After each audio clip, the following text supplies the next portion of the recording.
introduce our keynote speaker today, Prof. Tamir Muhammad, PhD, Assistant Professor of Medicine, Department of Medicine, Division of Cardiovascular Medicine, University of Louvain, Education and Training, PhD, University of Manchester, Cardiovascular and Molecular Medicine, Postdoctoral Fellowship, University of Manchester, Gladstone Institute Cardiology. The main research interest is to identify novel therapies for heart failure, focus on endogenous heart repairing and regeneration mechanism. Okay, Prof. Tamir, the time is yours. Yeah, thank you so much. So I will share my screen. Can I share my screen? I'll just, all right. So yeah, thank you so much for the invitation, and this is really exciting that, you know, I'm really excited today to talk to you guys about this topic on how we can control the heart cells to regenerate or to make repair in the heart. But you know, I think this topic is basically, as you guys just suggested, that, you know, the heart is the most important part in the body. And as Sayyidina Muhammad sallallahu alaihi wasallam said, the heart is actually the most important piece in our body. If it is good, the whole body is good. If it's bad, the whole body is bad. So my interest, I'm a pharmacist by training. I've been trained in pharmacy in Egypt, which is my home country. And then I did my PhD in Manchester in the UK. And then I moved to the Gladstone Institute in San Francisco to do my postdoc. And then I started my lab 2 years ago in the University of Louisville in Kentucky. So all of my research during the past 15 years was based on how to treat the heart after heart attack. So somebody gets heart attack, this will be mainly due to, you know, we eat too much cholesterol, and this cholesterol deposits in our veins, and this will block some of the coronary arteries. So the coronary arteries are the veins or the arteries that are feeding our heart. And if you get it blocked, this will kill anything that this artery feeds eventually. And this will kill the muscle, and then the muscle, because of the injury, when muscle die, the how to replace it with a scar-like tissue. It's like you get injured in your skin, and then you form, like, you know, a cover on your injury in the skin. So the heart does this by itself because it needs to repair itself. It needs to continue beating. The heart is the only organ that never stop beating since you are a fetus, since it's been generated during the fetushood until you die. And even your brain can die, but your heart can still beat. But if the heart dies first, so if the heart gets arrested, your brain die by itself. So this was, you know, I've started this since my master's degree in Egypt. So I started a lot of research on the heart, and it was really fascinating to know what really, we need to really understand first how the cells of the heart think, or how they do behave, to be able to find ways to go around this problem and try to treat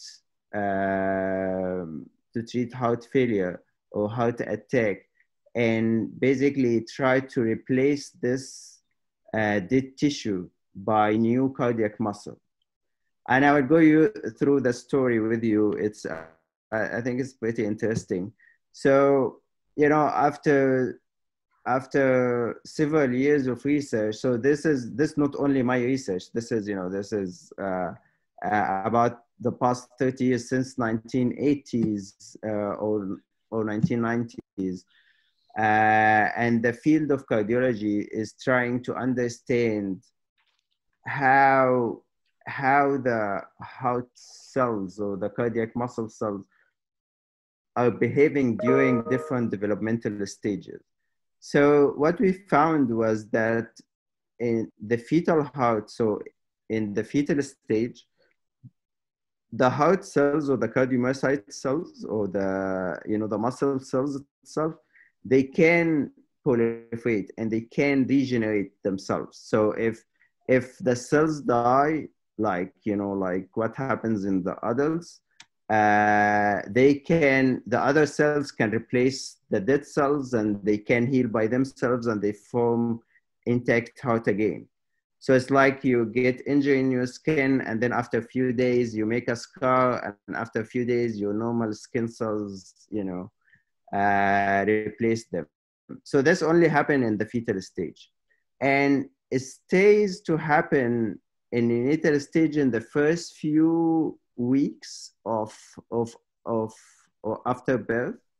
So there are a few cells that these, you know, these pink cells, they can regenerate and they can replace the dead cells.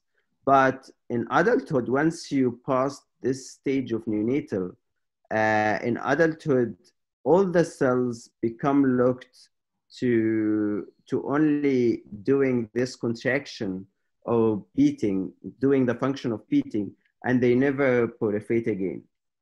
So that's why when you have a heart attack, the cell dies, these cells die, and they can't be replaced by others because there's no other cells that can replace them.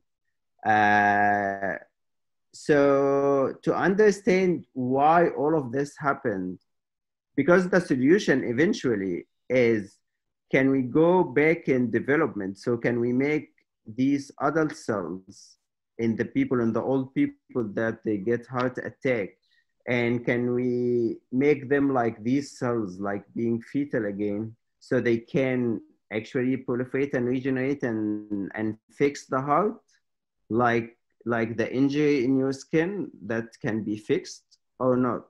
So to go back in development, we need to understand development first, right? So the results of this whole science over the past 20, 30 years or so, we started to understand a bit about development. So if you guys know, we all start with one cell. Everyone, every animal, every, you know, every eukaryotes basically on Earth starts with one cell. And this cell develops into this human being. Okay, or it develops into animal, or develops into, and this process actually, we really still don't fully understand it. If we understand it, we can remake it eventually, but we still don't understand it. So how on earth one cell form different organs? It forms different, you know, it forms brain, it forms legs, hands, heart, liver, kidneys, spleen, lungs, and so on. How on earth? So it's the same DNA material. So this cell has got the 40 in the humans. It has got the 46 chromosomes. It has got the same DNA sequence. And then this cell with the same DNA sequence start to develop different organs, which are completely different cells. Okay, so how on earth this happens? So we started to understand a bit that this cell actually try to form a blastocyst, and then it forms the embryo. And then when the embryo start to form, there is a group of cell goes to form something called ectoderm, and then another group of cells form another group of cells called mesoderm, and then endoderm. And this is during the fetal development, and some of them form germ cells as well.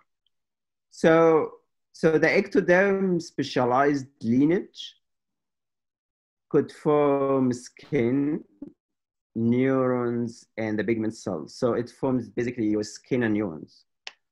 And then there's the mesoderm, so it's the mid layer. And this mesoderm forms your heart, your skeletal muscle, the kidney, the red blood cells, which is your blood, and then the smooth muscle. And then the endoderm forms your gut, lung, and liver, and so on, and the pancreas and the inner organs. So if you think about it, all of this started with one cell. So why this one cell with the same genetic material started to differentiate into 3 major layers. And then these 3 major layers will have the same DNA material, but somehow they become specialized to make a different organ. So we started to understand that it's not the DNA material that determine the cell fate or what cell could be, because we all have the same DNA material. So I would tell you that, you know, my 46 chromosomes are carrying exactly the same genes that you're carrying. There's some differences, there are some very few differences, which might determine the color or the eye shape or whatever, but eventually we all have the same DNA material. And inside yourself, the heart cells, which are completely different from your liver cells, from your brain cells, from your neurons, so all of these are different. And they are actually carrying the exact same DNA material. So how on earth this happens? Why these cells are different? So we recently found that there's something called epigenetic modulation of the gene transcription. So for the DNA to form the proteins in the cell, it has to be converted to RNA, and then the RNA gets converted to protein. So for the cell to get specialized, it has got some epigenetic marks like these, black and white marks. And this tells the transcription machinery or the thing that translate the DNA to RNA to stop here. So if this is white, so this means go, okay? And if this is black, it means stop. So it tells the transcription machinery, so to go and transcribe this and make it an RNA, and this will translate to protein.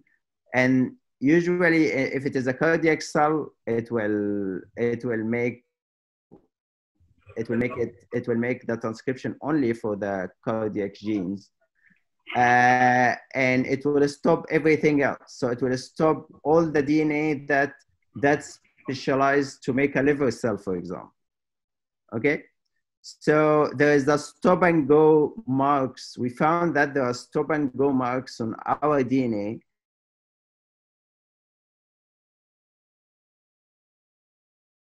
to tell each.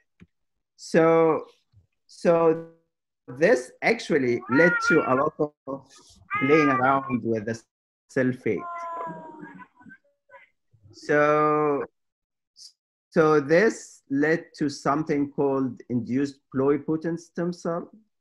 And this pluripotent stem cell you know, I know you guys may know Shinya Yamanaka, who had the Nobel Prize for this discovery. So he discovered four transcription factors that could actually make the cell go back in development.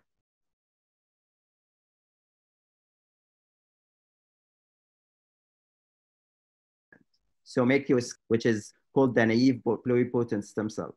So this is how it works. So how it works is that we start with this cell, which is, we call it pluripotent, so it can be any cell. And we call it naive because it doesn't really know where to go. And then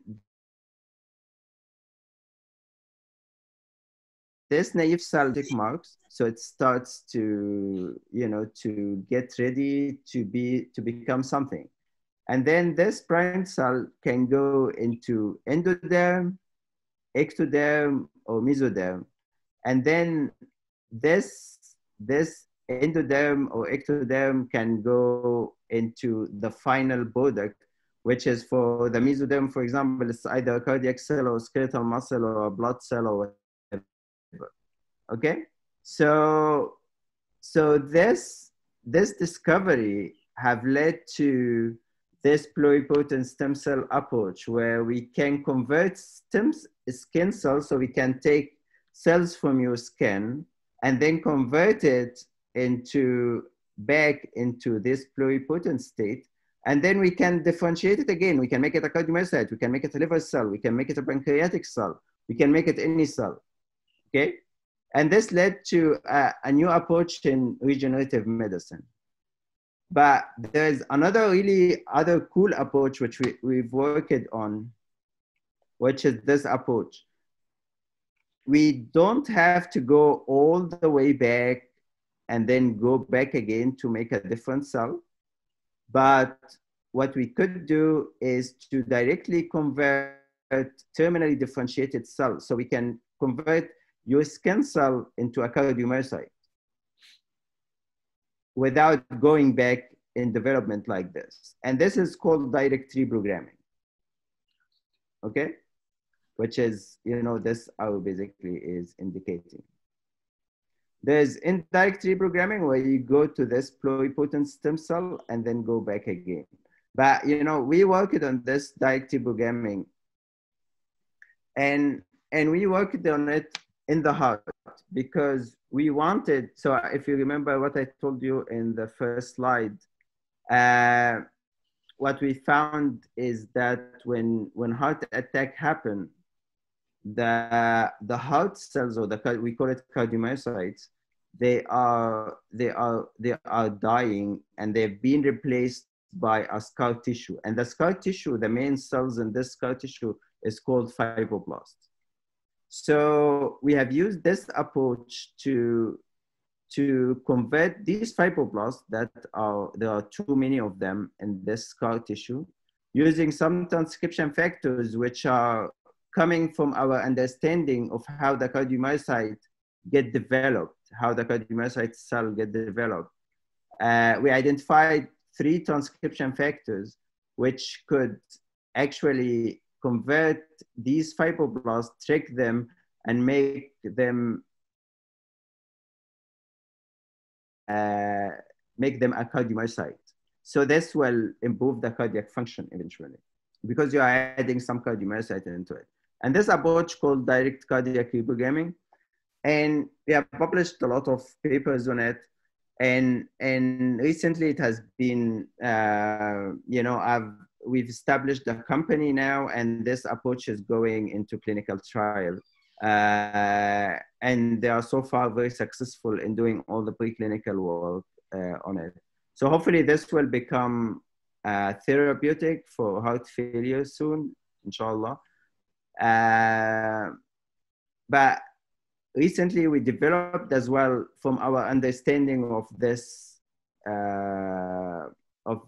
development, we have been able to push this cardiomyocyte and make it like the old one, the young fetal cardiomyocyte, and make it divide. using some cell cycle factors that we have recently identified as well. So let's talk about, I'll go in some small details. I think I have 10 minutes left. I'll go about some experimental details on this, on these two approaches and how we reach to these conclusions. So for the direct reprogramming, for the direct cardiac reprogramming first, we have found that there are 3 transcription factors. They are called GATA4, MEF2C, and TBX5 that could convert the fibroblast into cardiomyocytes. The efficiency of these were a bit low, so we tried to add some small molecules to them. And after adding these small molecules, you can see this looks like a fibroblast, but it's actually beating like a heart cell, right? So the heart cell shape is like a rod shape. So this is actually a fibroblast. We added to it these 3 transcription factors and some small molecules that make it, beat like a heart cell. So we have tricked the fibroblast and make it becoming a cardiomyocyte. Okay, I think, oops.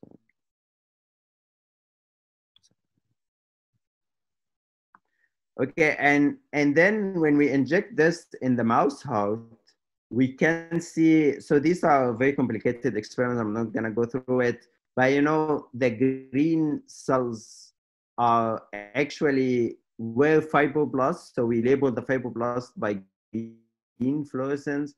And then if they have been converted into cardiomyocyte, they will be red like this one. So with this small molecule and these 3 transcription factors, we've been able to generate a new muscle, which you can see this line of muscle here. This is all green, as you can see it here. And they are all becoming a cardiomyocyte. So we have converted in vivo, in mouse heart, we've been able to convert the fibroblast into cardiomyocytes. So yeah, this is the quantification. And this is, some of the, this is an adult cardiomyocyte as well that's been treated with these 3 transcription factors, and they are, I don't know why it's not working, the movie. Oh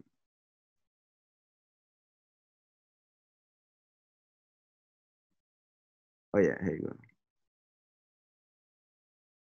All right, so you can see this is like an adult cardiomyocyte, and it beats like the actual adult cardiomyocyte.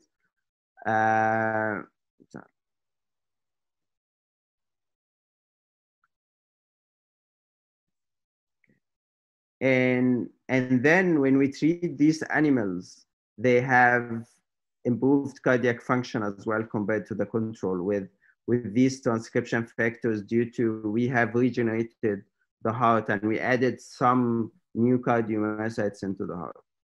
Okay, so I think just to conclude this part, with these transcription factors and the small molecules, we have been able to increase the speed, quantity, and the quality of the in vitro and in vivo mouse direct reprogramming. And we've done this in human as well. We've done it in human cells, and we've done it in human heart tissue in situ. And now we are starting the clinical trials in humans as well. So, and then this approach has been, now under development by a company called Tenaya Therapeutics, where I actually have established it. So I was the first scientist in there. And now there are about 100 people, and they are doing all the clinical trials on this. So hopefully within the next 3-4 years, you might hear about, treatment for heart failure. I'm hoping, inshallah. Then currently we are still working in my lab on this new approach where we can, through our understanding of development as well, we have been able to identify some cell cycle factors that can make this cardiomyocyte that forget that they can proliferate, to make them remember this, that they can do it,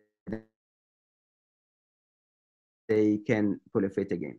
So let me skip this one. So what we've done to identify these cell cycle factors was We have looked at the genes that are expressed in the fetal heart. As I told you before, that the fetal heart can proliferate. The cardiomyocyte can proliferate and they can repair the heart. And we looked at the cell cycle genes that get lost after birth, so in the neonate just after birth, and they completely appear after adulthood.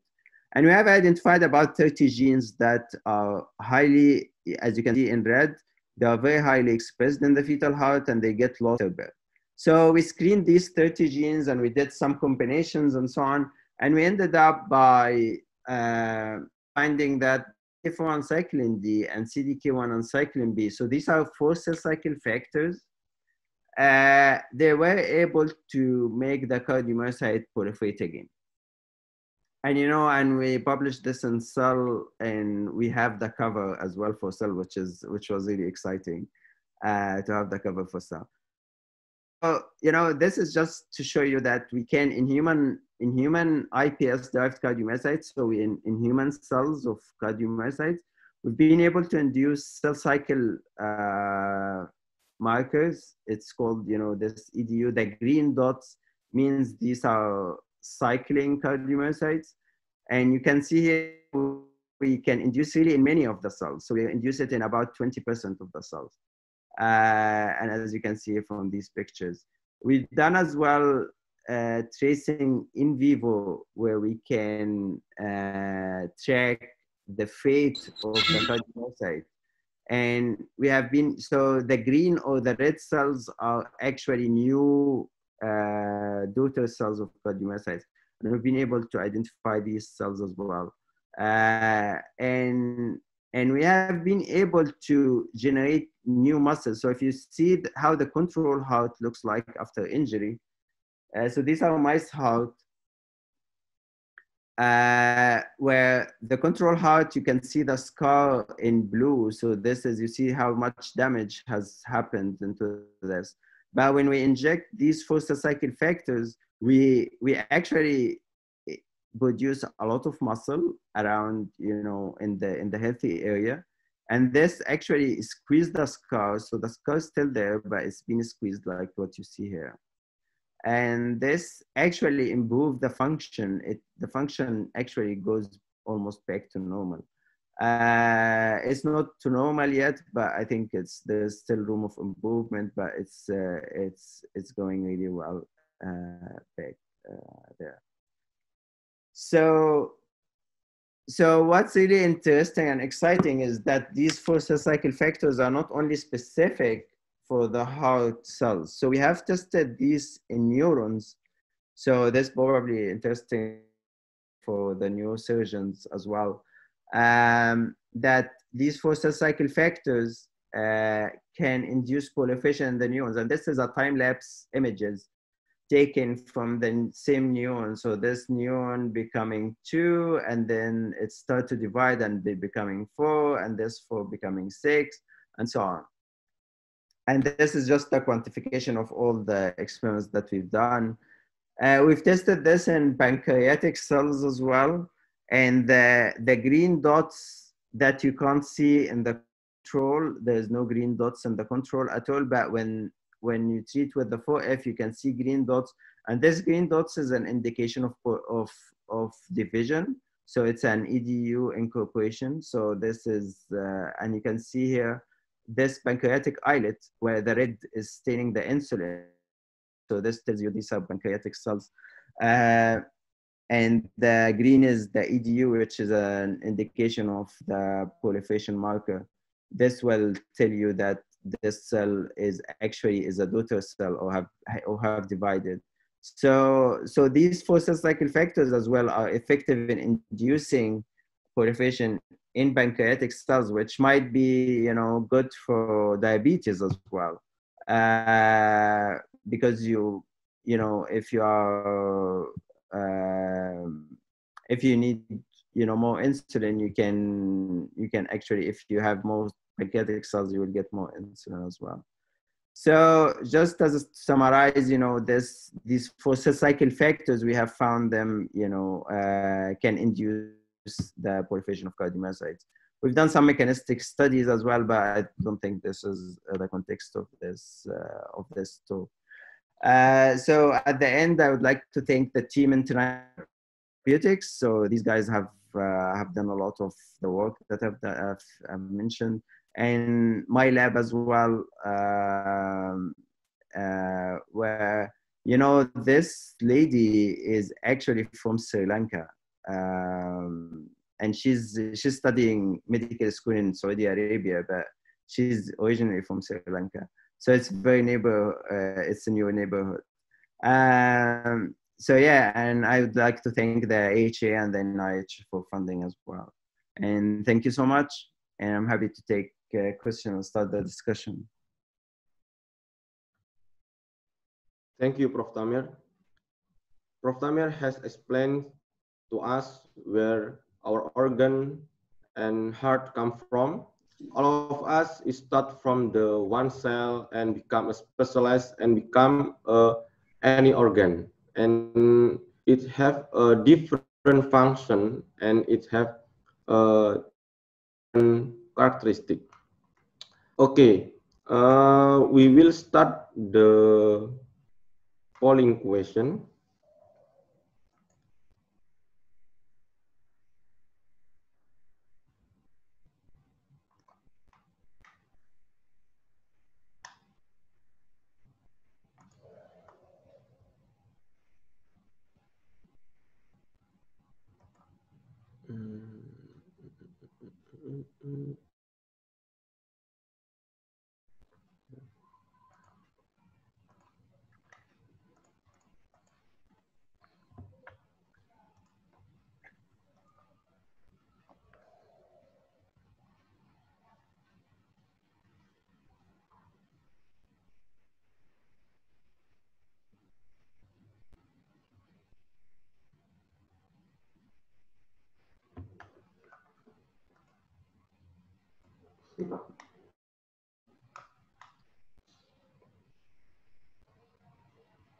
Okay, we have some question from Imam Permana. Maybe I can show their question.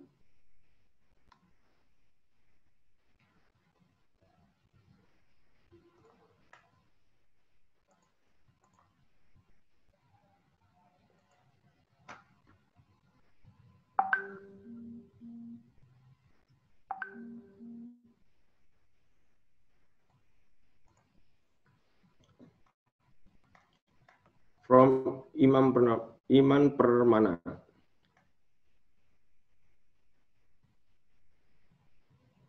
Quran say that in the week of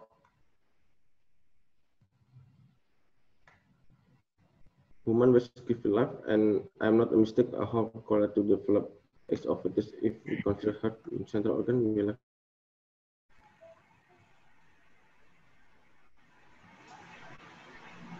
Maybe Prof. Tamir can answer this question, or we will keep this question and to next the question. Yeah, I think, yeah, so I think this is a great question. I don't know, you know, I don't know what's specific about week 12.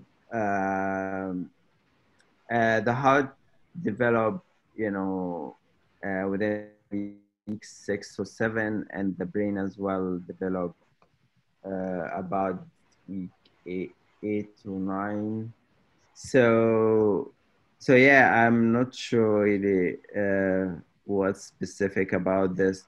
There are things that we really don't know too much yet. Maybe there will be something because the spirit is different from the heart.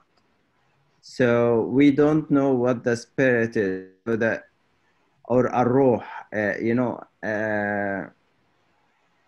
So if we define the ruh, or we really don't understand it. So this is one of the major questions that's really bugging me all the time, is what's the spirit, or what's the ruh? Why we die? Why we become alive? You know, this is not defined at all. We have, you know, in the medical world, we have defined death. So even the definition of death, we are still struggling on it. There's brain death, there's cardiac death, and the definition of death is not really clear. You can keep now somebody for years on ventilators and they will never die. So it's just, it's really hard to correlate everything in Quran with science. But I'm sure there should be in the future, maybe there's something to correlate it. One thing I want to say as well on this context is that each cell in the body has got a brain. It's not the heart has got a brain. The heart doesn't have, you know, it's each cell in your body. Each cell has got tons of biochemical reactions that goes on, a lot of transcriptions that goes on to put proteins in and put proteins out and so on. And even in health and disease, all your cells behave differently. So there are cells that migrate, they move, they go somewhere. If there's a problem, they go to fix it.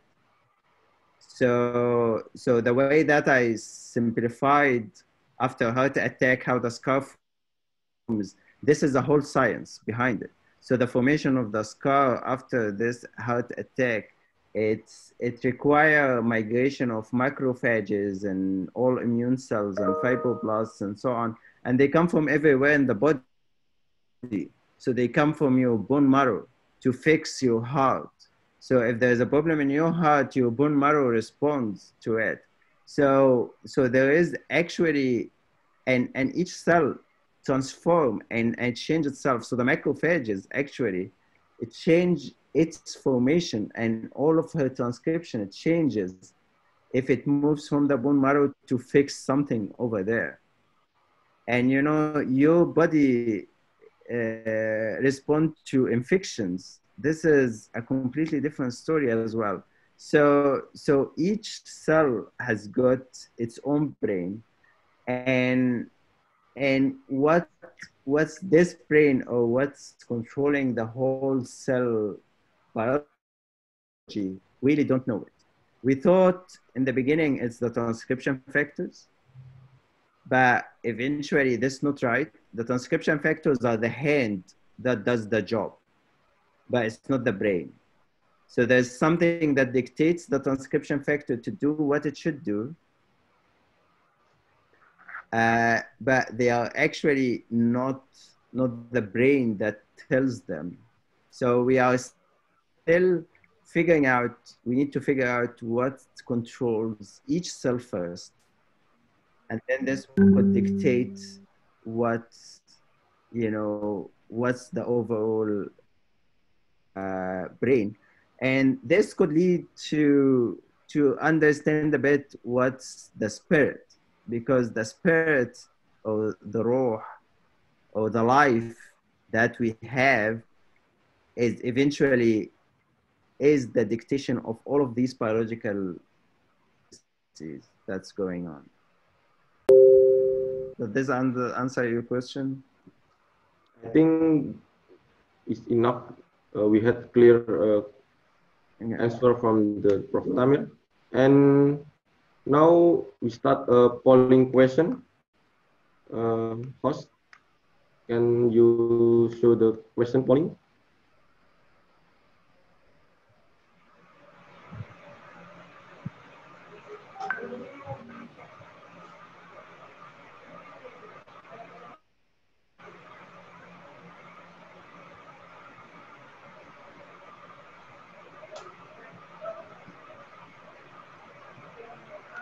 Anyone can see the question polling?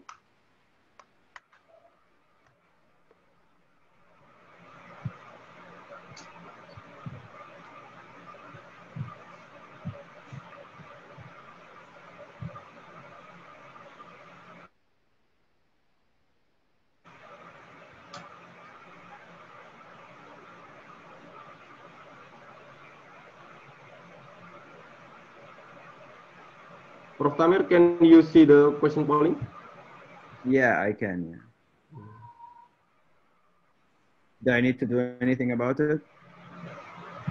No, just, or you can choose your question, your answer to the polling.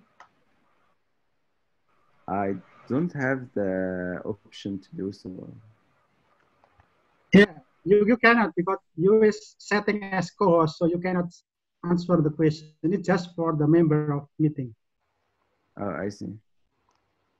Just write the result summary of the polling, I think. Yeah.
Have the polling question is finished?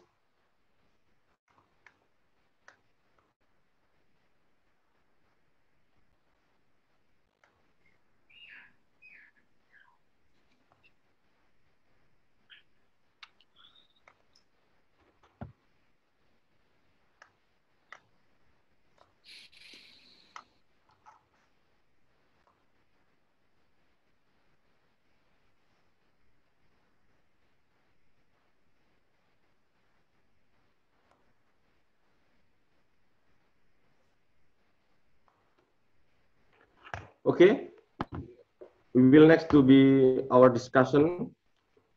We have three panelists today. Number one is the grid of cardiovascular from the Surabaya, Dr. Ahmad Surya. He specialized in cardiovascular disease. And number two is Dr. Ahmad Fahmi. He is one of the greatest neurosurgery from Surabaya. And number three is our Quran expert, Ustadz Muhammad Arif Maksum. He's graduated from the Al-Azhar University. Okay, we will start discussion about our polling from the Dr. Surya. First, can you show the answer on polling? Yes, thank you for the acceptance. For the question, heart still beats and work in the brainstem death. I think this is answer is yes. We know brainstem death is a death of the brain functional. The heart still beating. It is because the heart is supported by ventilator, by many drugs like inotropic, dopamine or dobutamine, and this heart still beat even by month and by years. As a sample is Michael Schumacher, a Ferrari racer in Formula One. He has a brainstem death in for many months, and the heart still beat because of a ventilator. I think this.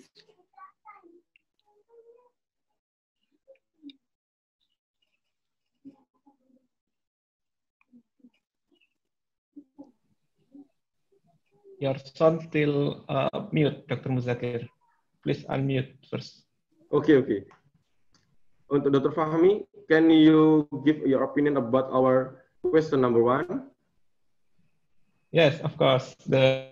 We many times look at the patient with the vegetative state. Yes, that's Prof. Tamir and Dr. Surya said that some of them still have a heartbeat. Although the condition is brain death.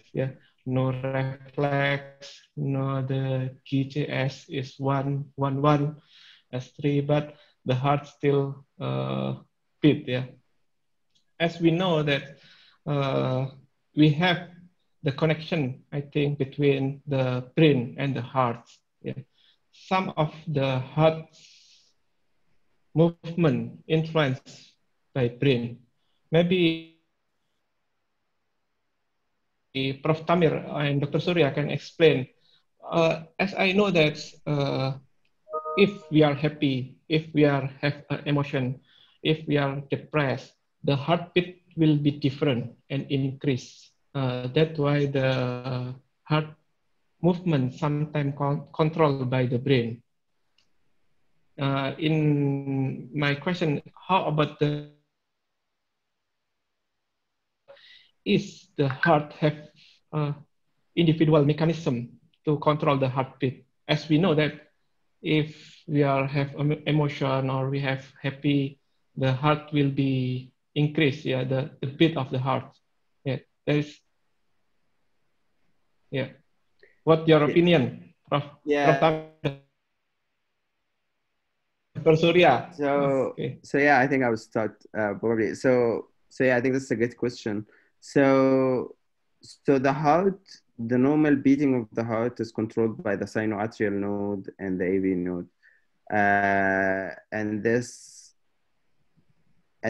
just the normal beat. But if you get emotions, this is a different story. So there's another wave of sympathetic or sympathetic stimulation, which is coming from the brain, as you just said. So these are different. So the brain doesn't really control the SA node. The SA node is self-controlled. We don't know how and why. Even if you will be surprised that we really don't know yet where is the exact location of this SA node. So the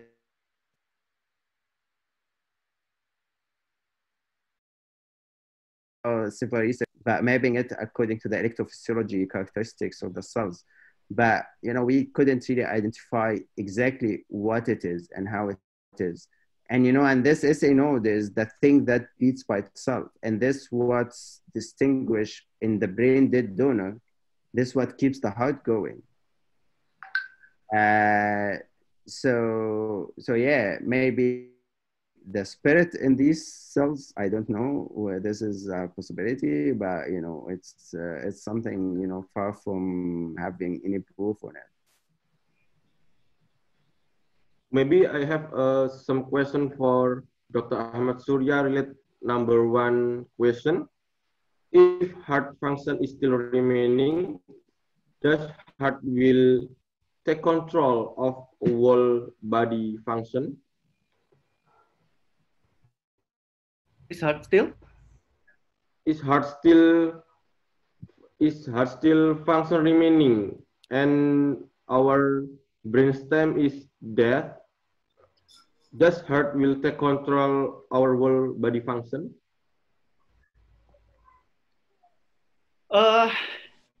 Control, it means heart still pumping oxygen delivery via blood to the other body. This is can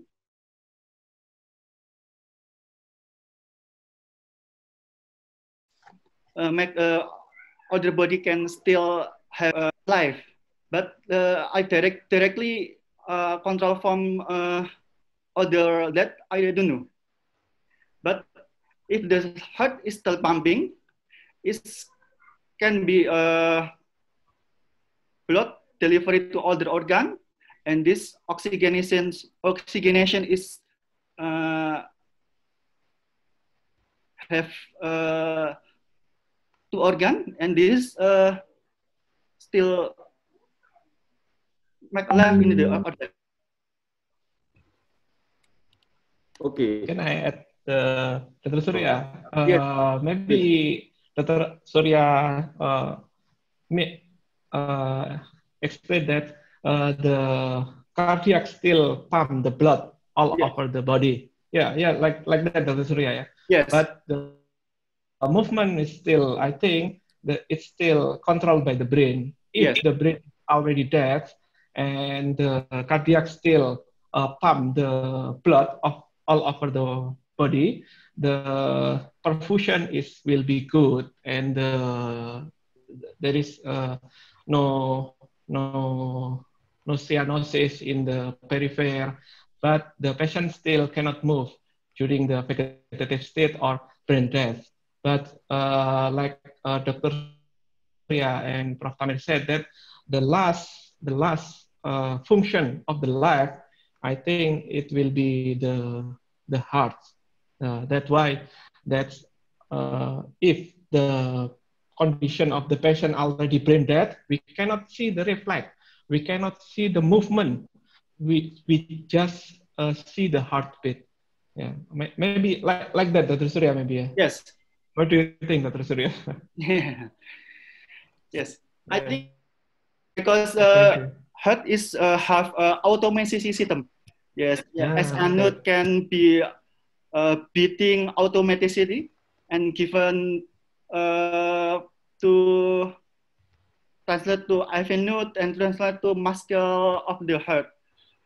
The brain is modulation via sympathetic or parasympathetic. If parasympathetic, if we stress or if fear, its sympathetic tone is over.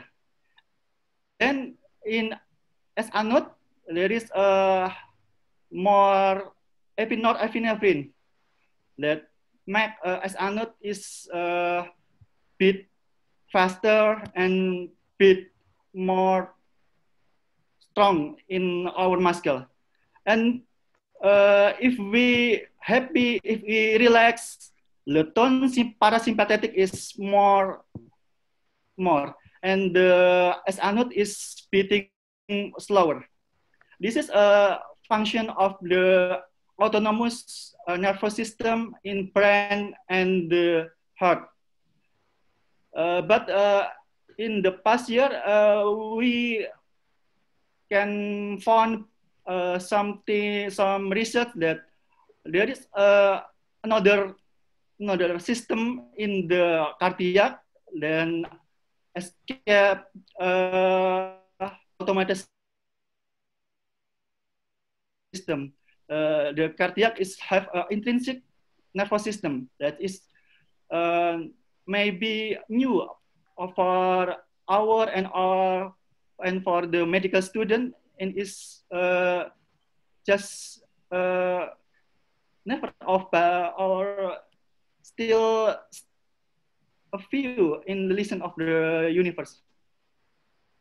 Okay, I think I get the point, but we have explained about that and brain and heart from the medicine perspective. But how about Quran's perspective? Maybe we can talk or ask to our panelis, Ustadz Arif Maksum. Ustadz, bagaimana definisi kematian dalam Islam, Ustadz?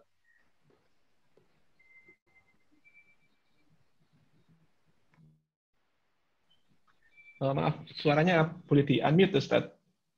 Masih mute itu, Ustaz. Oh, masih mute. Jadi tadi dibahas bahwa kalau kematian dalam medis itu berhubungan dengan jantung dan otak, Ustadz. Kalau dalam Islam bagaimana, Ustadz? Mungkin bisa dijelaskan. Oke. Assalamualaikum warahmatullahi wabarakatuh. Waalaikumsalam warahmatullahi wabarakatuh. Dr. Ahmad Surya, Dr. Ahmad Fahmi. Please let me speak Indonesian because I don't talk English friendly. Terkait dengan kematian dalam Al-Quran diceritakan, A'udzubillahi minasyaitonirrajim. Bismillahirrahmanirrahim. Kullu nafsin dha'iqatul maut. Itu ada dalam surat Ali Imran, kemudian dalam surat Al-Anbiya. Kullu nafsin dha'iqatul maut wa nabluukum bisyarri wal khairi fitnah wa ilaina turja'un. Kemudian dalam Islam sendiri ada kematian itu pertama disebabkan ada beberapa hal. Kalau dalam fikih ya karena antara kepala dan ini dilepas terus ya dipenggal, itu orang tidak bisa hidup atau adi atau namanya al-qatl.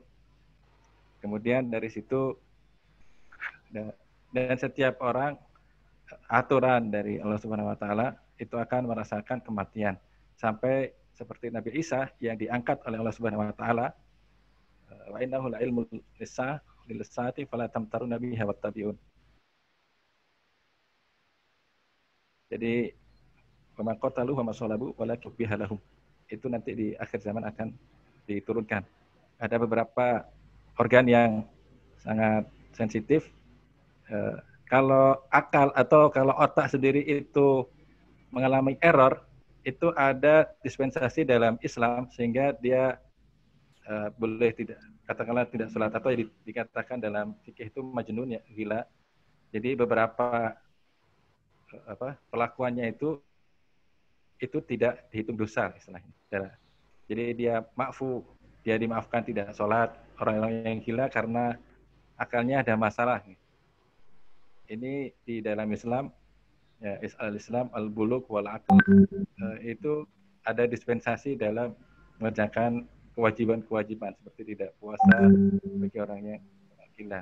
Jadi ini dalam Islam. Tetapi ya nanti kalau kematian ya yang tadi sebutkan itu yang Allah sebelumnya masukkan ruh seperti dalam firman Allah SWT di surat Al-Mu'minun, walaqad khalaqnal insana fatan fi qararin makin thumma khalaqnal nutfata 'alaqatan thumma khalaqnal 'alaqata mudghah wa khalaqnal mudghata 'idhama fa kasawna 'idhama lahma.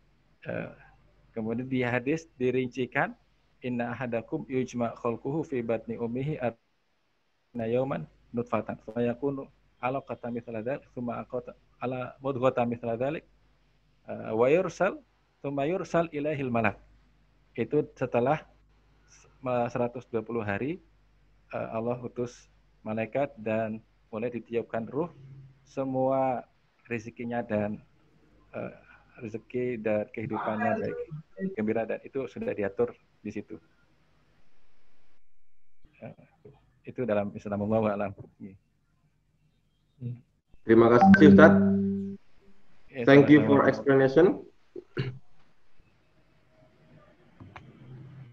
Ustaz Arif explained that if someone have a break his brain or his function of brain, human that have a sin if forgiven for all of his doing to the sin, but it has some compensation for his function of brain break.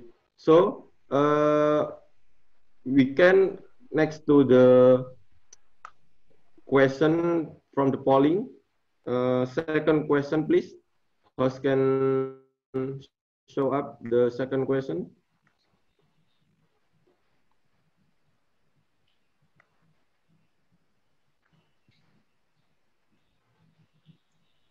Maybe from Dr. Fahmi, can you give a explanation about the second question and the answer from the participant today? Oh, thank you. Thank you very much, Dr. Mudakir. In the second question, it means that the brain have most of the function, most of the function that control emotion, and what we want to do, But as we know that all of our body have a connection, we cannot see individuals in the brain or in the heart or in the hand, in your hand. But everybody have connection, I think, and that's start from the brain in our perspective. In our perspective, it is start of the brain. But in the cardiac perspective, I don't know, it can be start from the cardiac,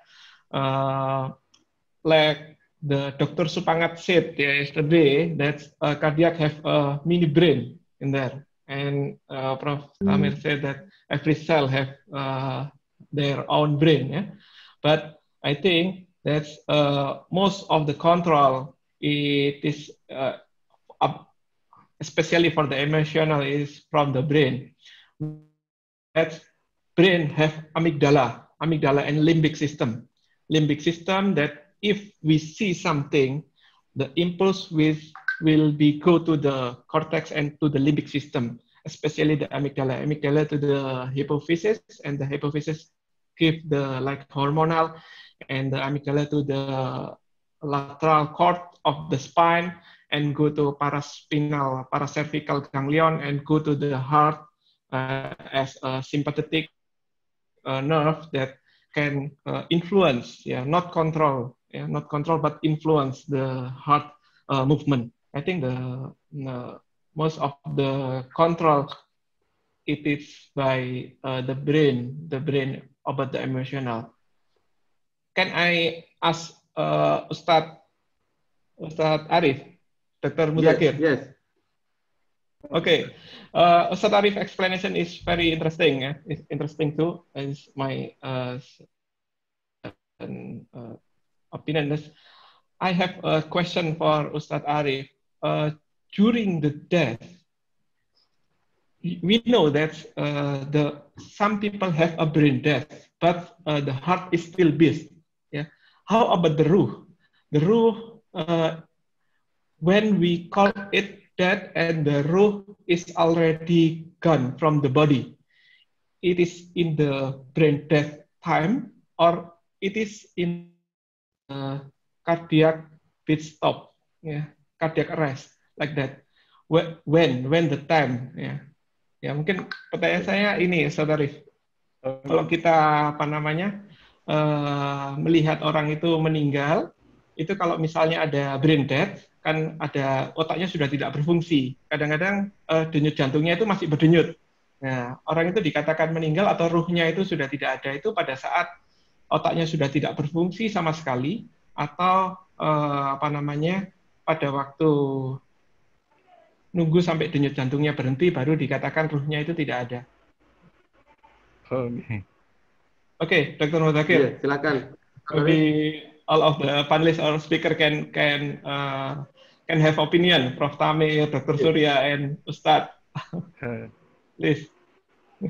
Terima kasih, Ustadz Ahmad Fahmi, pertanyaannya terkait dengan roh. Ini salah satu pertanyaan dan menunjukkan salah satu kerusakan Rasul SAW terkait di surat Al-Kahfi.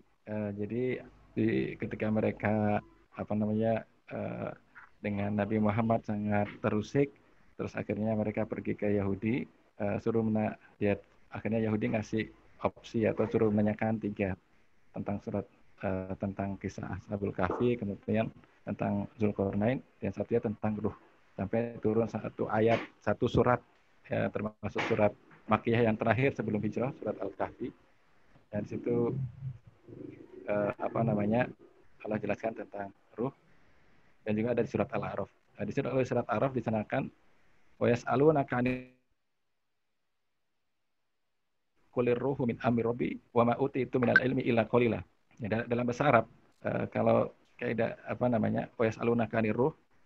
Jadi kalau ditanyakan mungkin sebagai perumpamannya ya, ketika ada seorang bos kemudian pegawai masuk menanyakan ini walillahil matsalul a'la, tapi untuk pendekatan rasional kita dan karena ini bahasa Arab. Jadi wa yas'alunaka 'anir ruh qulir ruhu min amri rabbi wa ma utitu minal ilmi illa qalila. Saya umpamakan ini biar nyambungnya. Jadi ada seorang bos kemudian masuk pegawai, ya. Pegawai ini nanya macam-macam tentang istilahnya anggaran duit. Bosnya mengatakan, apa urusan kalian dengan uang yang perusahaan ini? Jadi maka di situ disebut bahwa wilayah tentang ruh apa namanya terkait pengetahuan tentang ruh itu memang hanya Allah Subhanahu Wa Taala yang berhak apa namanya hanya mengetahuinya. Kita sebatas di situ sebutkan wa yas'alunaka 'anir ruh qul ruhu min amri rabbi wa ma utitu minal ilmi illa qalila. Sudah cukup antum tahu itu ruh itu dari Allah Subhanahu Wa Taala ditiupkan. Hakikat itu tidak beritahukan kepada nabi atau kepada kita manusia, dan itu sebagai rahasia Allah Subhanahu Wa Taala. Kemudian tadi terkait kematian terus masih berlanjut. Jadi kita tahu kalau di Al-Qur'an juga nanti ada malaikat yang bertugas mencabut ruh. Kalau yang mencabut orang-orang kafir itu dengan keras ya. Kemudian itu di surat ini juga di surat juz 29, kalla idza balaghatit taraqi wa qila man raq wa dhanna annahu al-firaq wal tafatis saqu bisaq ila rabbika yauma idzinil masak. Jadi itu apa namanya, roh itu sampai nanti dicabut itu kalla idza balaghatil hulqum di ayat lainnya. Jadi ketika sudah sampai tenggorokan sini sama malaikat, kalau yang nyebut itu orang mukmin, dia nyebut dengan baik, tapi kalau orang kafir itu dengan keras. Jadi disebutkan kalla idza balaghatil hulqum wa antum hina idzin yawma idzin tanzurun. Di situ jadi roh itu ya kalau sudah sampai tenggorokan dan meninggal, kemudian kita disunahkan untuk kepada orang yang mau meninggal ini itu apa namanya, untuk membacakan supaya dia kalimat terakhirnya adalah kalimat la ilaha illallah. Nah, jadi dalam pengertian ini kalau sudah kalau ruhnya sudah tidak bisa diajak bicara atau sudah tidak bisa matanya atau tidak ini, itu setelah ketika lihat kita meninggal berarti itu dihitung meninggal. Dan kemudian waktu hatta yugorgir. Jadi ketika Fir'aun itu katakanlah ketika Allah Subhanahu Wa Taala hukum ditenggelamkan, Fir'aun kan sempat mengatakan di ayat itu, diabadikan di ayat itu, qala amantu annahu la ilaha illalladzi amanna bihi banu Israil wa anna minal muslimin al-ana wa qad asaita qablu wa kunta minal mufsidin. Jadi sempat sebelum meninggal itu Fir'aun mengatakan itu, tapi agama kalau sudah sampai yugorgir bahasanya itu sudah tidak terima taubatnya. Jadi yaitu tadi kalau sudah lihat idza balaghatil hulqum wakilat di sebagian ayat, kalau idza balaghatit taraqi sudah sampai tenggorokan terus tidak bergerak, itu ya disampaikan kalimat takziah la ilaha illallah, inna lillahi wa inna ilaihi rajiun. Nah, itu yang Allah alam itu Ahmad Suri. Yeah, thank you, Ustaz Arif. Maybe every panelist and speaker can ask each other so that our discussion is lively. Maybe from Dr. Fahmi still have a question for the Ustaz Arif? No. It's already explained by Ustaz Arif. Thank you very much. Terima kasih, Ustaz Arif. Sama-sama. We have some question from the Dr. Samir and Dr. Surya. It is true that there is a personality change following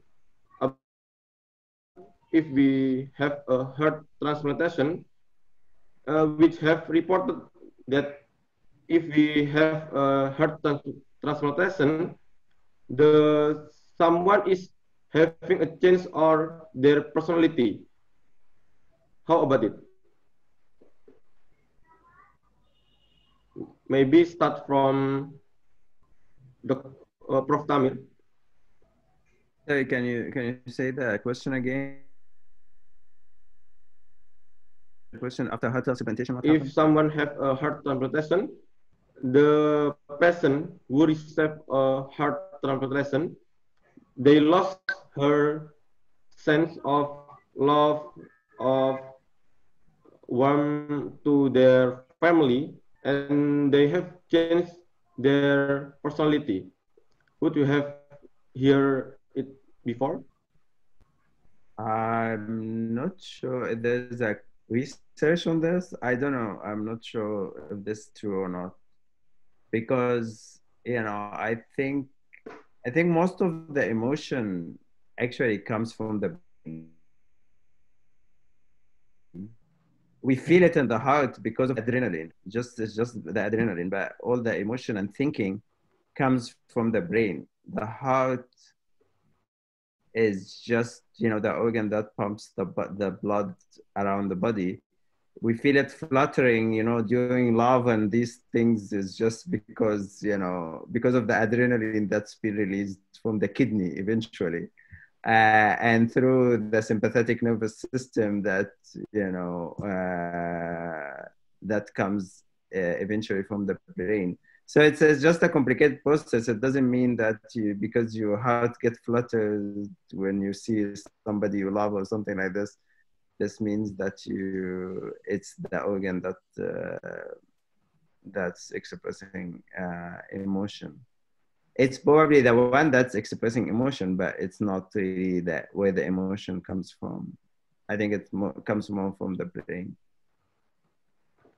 Okay, maybe Dr. Surya have an opinion about this sentence about how personnel have changed if they have received transplantation of heart. Yes, as I have read some report on the paper that if patient has transplants of heart surgery, heart transplant surgery, the patient can be have a different personality than before. There is a report from the patient named Peter Hogdan who performed a heart transplant surgery. He said, my feeling had changed. I'm not able to know what I had, what I love.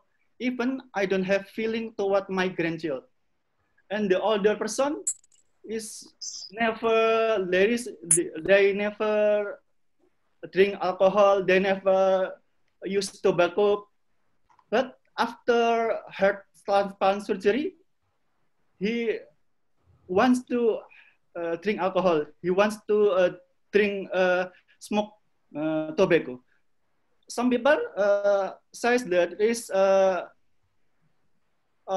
some person that in the people death from accident, this people is atheist. Then heart is transplant to the some patient. That is after this accept the heart transplant, he feel of just a stage also. The three report is make some question in me. What heart have a memory, heart have a feeling, but we still cannot explain this why. Okay. We can not explain this way. Yeah, so are these individual cases or Yeah. the study, you know, I think there are millions have received heart transplantation so far. So how many of this? Okay. Terus semangat share screen. Yeah. Yeah, but this, how many cases have been studied in this? Is this a single case or is this? Maybe it's our clue to start the scientific writing for this case, because it's very rare and something maybe open our mind about this heart have his own memories about his past with someone or he to the someone. Maybe we can relate this case with next discussion if we have next meeting. Okay, we will next to the question from the participant. Maybe I can ask to Dr. Fahmi. Oh, okay. Yeah. My older organ, not brain, is have a memory. Sorry. Pardon, please. My older organ, except brain, is have a memory. I don't know. I don't know. That I is, cannot answer. I know that like Prof. Tamir said that the emotion is controlled by the brain, and our attitude, our what we do, what we done it is controlled by memory. By the brain. But I don't know if another organ have a memory, real memory. I mean real memory, not like movement memory, not like that. But do you mean that real memory, ya, Dr. Surya, ya? Real memory of what we did in the last, like that, ya, Dr. Surya? Yeah, I don't know, but I know that the brain does control that memory. Maybe, and it is interesting discussion, yeah, because if we know the emotion is controlled by brain, and our attitude is controlled by brain, and what we do is controlled by brain, can we call our heart is in the brain, not in the real heart? What do you think? Yeah, it is our heart in here, not in here. What do you think? Prof. Tamir and Dr. Surya, maybe what do you think? Maybe the answer is in Surah Al-Hajj. Surah Al-Hajj ayat 46. Mungkin we can ask to Ustadz Arif tentang isi dari surat Al-Hajj ayat 46, Ustadz. Bagaimana, Ustadz? Okay. A'udzubillahi minasyaitonirrajim. Bismillahirrahmanirrahim. Afalam yasiru fil ardi fatakuna lahum qulubu ya'qiluna biha aw adhanu yasma'una biha fa innaha la bullati fis sudur. Saya baca beberapa referensi tafsir dari tafsir Ibnu Katsir, tafsir Sa'di, tafsir Ibnu Qurtubi, tafsir Wasit, seluruh tafsir itu tafsir Qurtubi dan tafsir Wasit ini. Di situ jelas bahwa Allah Subhanahu wa taala jadi letak atau duduk al-qulub itu di mana? Afalam yasiru fatakuna lahum qulubu ya'qiluna biha aw adhan yasma'una biha fa innaha la ta'mal absar walakin ta'mal qulub allati fis sudur. Jadi apakah engkau tidak, ini khitab arah pembicara ada orang-orang kafir yang musyrik kufar Mekah yang mereka tidak beriman kepada Rasulullah SAW, padahal mereka tiap pergi ke Syam itu melewati desa atau kaum yang dimusnahkan atau dibinasakan oleh Allah Subhanahu wa taala seperti Ad, Thamud, dan seterusnya. Sehingga anggota tubuh yang merupakan pintu untuk iktibar dan ini mereka tidak mengambil pelajaran di situ. Jadi fil ardi fatakuna lahum qulubu yaqil. Dalam bahasa Arab sendiri di kamus lisan Arab punya Ibnu Manzur. Jadi pemakaian kulub dengan akal itu boleh. Wa jaisun fil arabiyati antakula ma akluka aina qalbuka wa ma qalbuka. Jadi dalam bahasa Arab sendiri boleh pemakaian kolbun itu dengan maksud akal. Itu boleh. Kemudian ini kata Imam Al-Farra salah satu lugawin. Kemudian Abu Ishaq Az-Zajjaj juga di dalam tafsirnya Ma'anil Qur'an, inna fi dzalika la dzikra liman kana lahu qalbun. Sungguhnya pada demikian itu pelajaran bagi mereka yang punya qalbun atau ditafsirkan akal. Nah, jadi itu pertama dalam pemakaian bahasa boleh.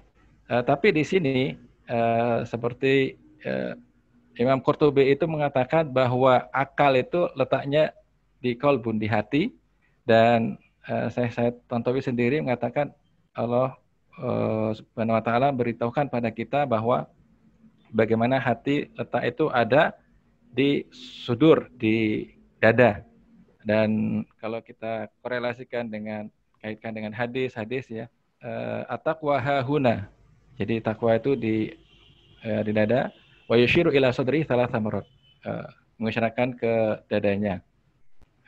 Jadi di situ, dan kalau kita lihat kata-kata al-qulub di dalam Al-Qur'an disebutkan sampai ada 130. Kemudian di sini itu hati itu juga berpikir atau mengambil pelajaran.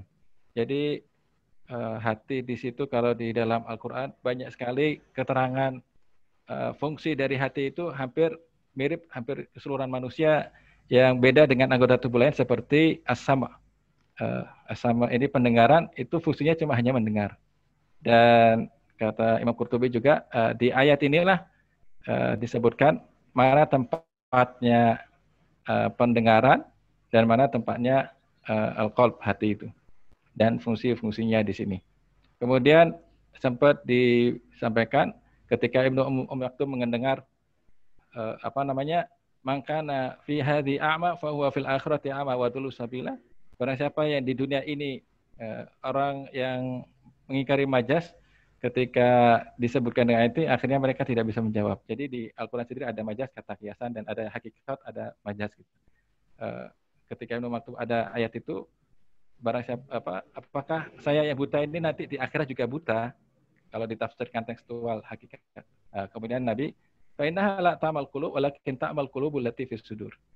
Jadi sebenarnya bukan buta, ya buta mata nggak bisa melihat itu tidak bermasalah, tapi yang bermasalah dan nanti akan dihukum itu adalah buta hati. Hati buta ini. Dan disebutkan di surat Al-Baqarah bahwa hati itu sakit, fi qulubihim marad. Kemudian hati itu juga nanti kalau berdosa akan ada titik-titik hitam, kala balrona ala qulubihim maka yaksibun, dalam surat Al-Mutaffifin. Di hadis innal abda idza azzama dzamban nukitat fi qalbihi nuqtatan sauda. Kalau melakukan maksiat atau dosa, maka ada titik di hatinya. Titik itu nanti ketika membesar jadi ron, titik hitam di hatinya yang menutupi basirahnya sehingga dia tidak tahu mana yang benar dan mana yang hak. Jadi yang disebutkan walakin ta'mal qulubul lati fis sudur, tapi hati mereka yang tertutup, hati mereka sehingga tidak bisa mengambil pelajaran dan tidak bisa menerima kebenaran. Nah ini, wallahu a'lam. Terima kasih Ustaz Arif. Maybe we have some question from the participant. Mafida Inaya. Last time you have I raise my hand, yes. You give me a chance.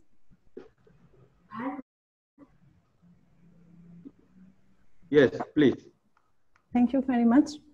It is interesting when we talk about organ transplantation. Yeah, personally, personality change following heart transplantation. I want to hear the opinion from Prof. Fahmi, Dr. Fahmi, and Dr. Ahmad about this, because it is not if we change after organ transplantation. What about the fikih view? I also want to hear from Ustad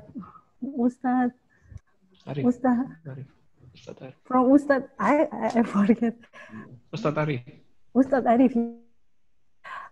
This is a medical stuff, and have a, is it a coincidence? Someone changed, personality change after some organ transplantation, or it is exactly will be happen to everyone who got organ transplantation, not only heart.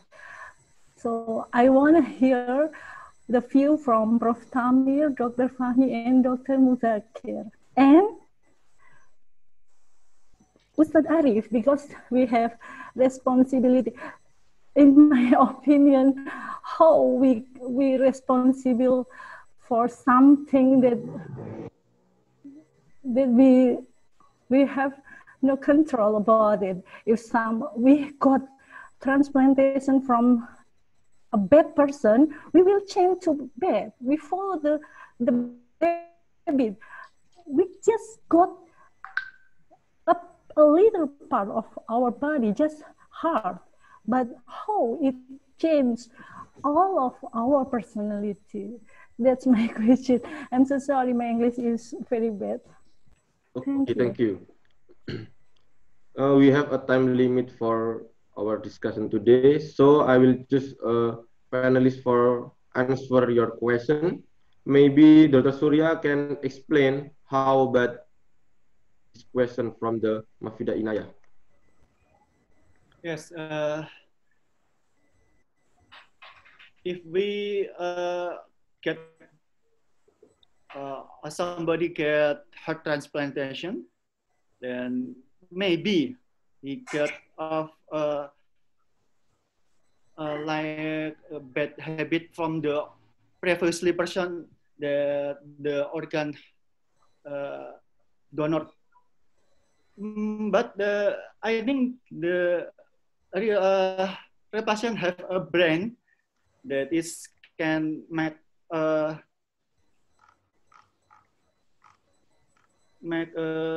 choice what have to do, but it is cannot be controlled if there is a memory from the past, from the later patient that is cannot realize. But this is a case is just only a little and not all patients with heart transplantation have some experience that it is need to be investigated. I think it is. Thank you, Dr. Surya. I'm so sorry about this time limit from the participant who have sent a question today. So maybe the question will answer in the next meeting in the sum of discussion. So we have interesting research topic from we get our discussion today. The one is who is more dominant in controlling life, brain or heart? Maybe it can be title of our research, or personality will change after heart transplantation. Maybe we can create a project research and collect the information about this case, and we can get a new theory or new new knowledge about this. So I'm so sorry about the question doesn't answer today. I think it's enough. It's very interesting discussion today. From the explanation, we have got some point that our heart is not just a machine from the pumping blood, but more than that, how it can influence and control other organs, how it can affect our psychology, how it can affect our personality, and how can affect in people around us.